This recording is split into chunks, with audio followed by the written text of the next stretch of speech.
So what you're saying is that perhaps it's best for us to eat the bulk of our food from the produce section of the grocery store, Yes. and maybe even better to eat the bulk of our food from the farmer's market, Yeah.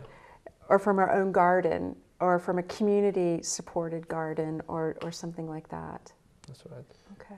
That's certainly true. And Oleg mentioned beans. I never knew there were so many types of beans until I came to Maine. Yeah. They have all kinds of beans, and dried beans keep very well for a Yeah. long time. Yeah. And they're excellent nutrition. Beans are one of the best foods for diabetes prevention and for treatment. They're an excellent food. They're rich in fiber. Their carbohydrate doesn't break down rapidly. They're just a wonderful food for prevention of diabetes or heart disease, and they're very inexpensive if you buy them dry and stew them up yourself, and they can be eaten any time of the year. Yeah. So Dr. Howe, our time is drawing to an end, but tell us briefly some of the outcomes that you've seen at Parkview in terms of focusing on more of a natural diet, more fresh fruits, more plant-based foods. Well, Cheryl, it's amazing what can happen if you have people shift toward a plant-based diet. I like to call it a whole food first-hand diet. Don't eat anything that somebody else has already eaten.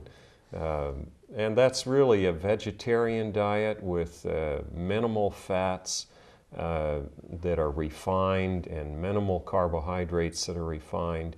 If you go on an unrefined diet, plant-based, you can see reversal of coronary artery disease. You can see reversal of diabetes.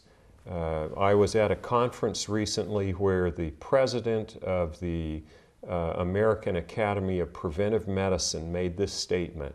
He said 91% of diabetes, 80% of heart disease, and 60% of cancer is completely, totally and completely preventable with diet. And that is astounding. 91% of diabetes, 80% of heart disease, and 60% of cancer is totally and completely preventable with this type of diet. We have a healthcare crisis in this country, but the answer is not a stimulus package. It's not better medical records. The key is a better diet, and it's within our grasp. It's here locally, and we can make a difference. So by eating foods which are grown more locally, by incorporating organic when we can and as we can afford it, has health benefits. But the way we prepare that food, you can have the greatest locally grown food in the world, but if you chock it full of sugar and salt and fat and that sort of thing, then the benefit's not so great. Yeah, that's so do you feel that your mission as a chef is being fulfilled? I think in this place where I am right now at Parkview Hospital, I think I'm working towards being perfect chef in a perfect environment, because I have a room to grow, basically. So, good for you. Thank you. Well, thank you for joining us today. It's an important topic, and your work is important. Certainly, Dr. Howe, your work is important, but few of us think about food which is served in a hospital, and I know that you're working to create an environment of health and healing, and food can either help to make you sick or help to make you well. Thank you. Thank you.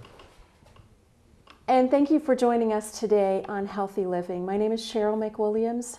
We at Parkview Adventist Medical Center work hard to help meet the health needs of our community.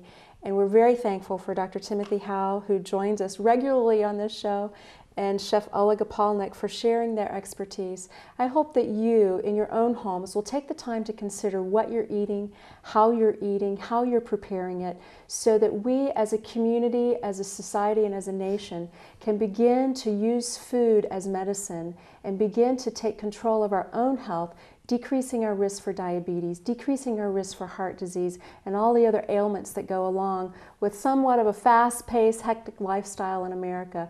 Thank you for joining us today, and we look forward to meeting you on future shows.